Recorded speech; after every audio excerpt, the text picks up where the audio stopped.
Well, the Commission... Well, we will come back to that. It's a strong words, but where are the actions? But I will say some words to that. The Commission President said it's a broad agenda, but I've looked to the conclusions. They are very empty for the Council. So I don't know what the Council will take the chance to go forward to what we would call a progressive economy in Europe. Yes, we need more innovation, more digital economy. But why then has the Council cut down the budget, for example, for broadband?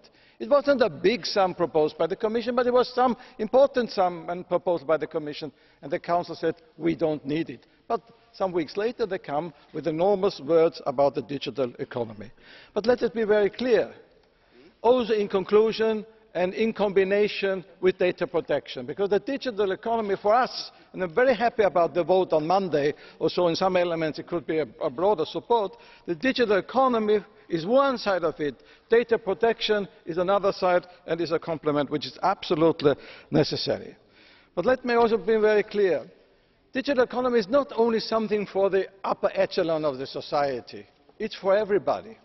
Because when I was recently in Košice, far in eastern Slovakia, and I saw how in the schools, and remember, with the European Social Fund, with the support of the European Social Fund, many of the children, including the Roma children, where always we complain about integration or non-integration, were integrated in the society, were integrated in the digital economy because of European money and European support and European Social Fund. That is what we expect from a progressive economic policy in the European Union, to have an enhancement of the economy, of business, of start-ups, but at the same time integration also of those people who need integration into the society. And therefore the European Social Fund is important, and therefore we still fight for 25% of European Social Fund from the Regional Fund. This is an important aim for us. Secondly, ich möchte zurückkommen in deutscher Sprache über Deutschland reden, und der Kollege Daul ist jetzt abgelenkt, aber es war ein falscher Fehler vielleicht, aber es ist immer wieder gekommen, Sie haben immer nur von Männern gesprochen, mit denen Sie reden. Da gibt es eine Frau, mit der Sie reden sollten, Frau Merkel, die nämlich sehr bestimmt, was hier auf der europäischen Ebene in vielen Fällen geschieht. Zum Beispiel, was nicht nur die Frage der Budgetpolitik betrifft, zum Beispiel die ganze Grundkonzeption, die Frau Merkel hat. Europa ist zum Strafen da, jene, die verfehlen zum Beispiel ihre finanziellen Ziele. Und zum Beispiel der Kampf, den wir führen, und die Diskussion, die wir führen, gerade auch mit Frau Merkel, was die Frage der sogenannten makroökonomischen Konditionalität betrifft, dass Regionen bestraft werden sollen, wenn Regierungen sich nicht an die Regeln halten, die Frau Merkel entworfen hat. Das ist, was wir für ungerecht empfinden. Wir wollen den Regionen helfen, nicht sie bestrafen. Das ist die Politik, die wir betreiben sollen. Und Frau Merkel gebraucht ja immer wieder das Modell der schwäbischen Hausfrau. Das ist ja nett, und eine schwäbische Hausfrau kann sehr innovativ sein. Aber wenn wir eine Innovationspolitik betreiben wollen, wie jetzt das im Rat auch geschehen soll, dann ist das nicht genug. Wir brauchen Investitionen. Auch Deutschland braucht Investitionen. Sehen wir uns doch an die Infrastruktur in Deutschland. Selbst im reichen Deutschland ist die nicht mehr in Ordnung in vielen Fällen. Daher brauchen wir Investitionen. Daher müssen wir eine offensive Politik betreiben. Das ist notwendig, und das erwarten wir von Deutschland. Und ich hoffe, dass wir es auch bekommen, weil ja jetzt Koalitionsverhandlungen stattfinden. Nicht alle sind begeistert von einer zukünftigen großen Koalition in Deutschland. Ich glaube aber, dass es wichtig wäre und eine Chance ist, in Europa durch Deutschland eine andere Politik zu bekommen, auch eine soziale Politik. Denn die soziale Dimension ist für uns ganz entscheidend in diesem Europa. Es geht nicht nur um die Ökonomie, und es geht nicht nur um die Effizienz der Wirtschaft, sondern es geht auch um die Beschäftigungskraft der Wirtschaft. Wir brauchen mehr Jobs. Wir können diese Arbeitslosigkeit nicht tolerieren. Let me come back to the third chapter, which I think is the most cynical chapter and the most devastating one.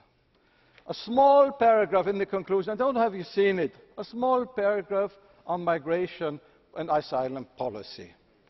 And the first sentence is, the European Council expresses its deep sadness about the recent tragic accidents in the Mediterranean. And what is the conclusion? In 1 year's time, in June 2014, we will come back to this issue. This is the conclusion of the Council. This is the orientation and the speediness of the Council's work. Hundreds of people die in the Mediterranean. Nearly every day there is an accident. But in June 2014 we will come with some ideas. This is not acceptable. And it is also not acceptable, for example, what in Britain how is discussed by the government and even further by UKIP. Migration is a bad thing. Also internal migration from Romania and Bulgaria is a bad thing.